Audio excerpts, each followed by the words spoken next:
पाकिस्तान की Namvar morning show host Nida Yasir ने Pakistan cricket team के वर्ल्ड कप जीतने के हवाले से सवाल का गलत जवाब देने पर ट्रोलिंग करने वालों को आड़े हाथों ले लिया। शो में पाकिस्तान की दो मारूफ morning show host Nida Yasir और शाइस्ता लोधी बतौर मेहमान शरीक हुई। दौरान शो शोएब ने सवाल किया कि पाकिस्तान 1992 का वर्ल्ड कप कब यानी किस साल में जीता था।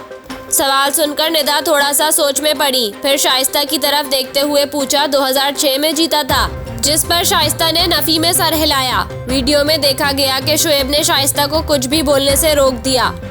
इसके बाद निदा ने फिर शाइस्ता से पूछा कि 1996 में जीता था, जिस पर शाइस्ता लोधी ने इन्हें घूरा। इसके बाद शोएब ने सवाल बदला और कहा पाकिस्तान 2009 का वर्ल्ड कप कब जीता था।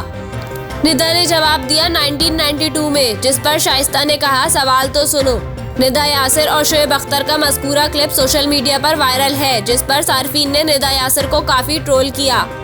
ताहम अब निदा यासिर का इस हवाले से बयान सामने आया है। निदा ने इंस्टाग्राम स्टोरी पर लिखा कि ऐसा मैंने क्या कर दिया। लोग अपनी तारीख़ पैदाइश और शादी की तारीख और बहुत कुछ भूल जाते हैं। उन्होंने लिखा कि मुझे मालूम है कि हालात की वजह से बहुत डिप्रेशन है, मगर मेरी किसी गलती से आपके चेहरे पर मुस्कुराहट आ रही है तो खुलकर हंसे, लेकिन जिसको अल्लाह रखे इसको कौन चखे। निदा यासिर ने कहा कि जो मुझसे वाकई प्यार करते हैं वो करते रहेंगे, इसलिए मेरा नारा है पीछे हट।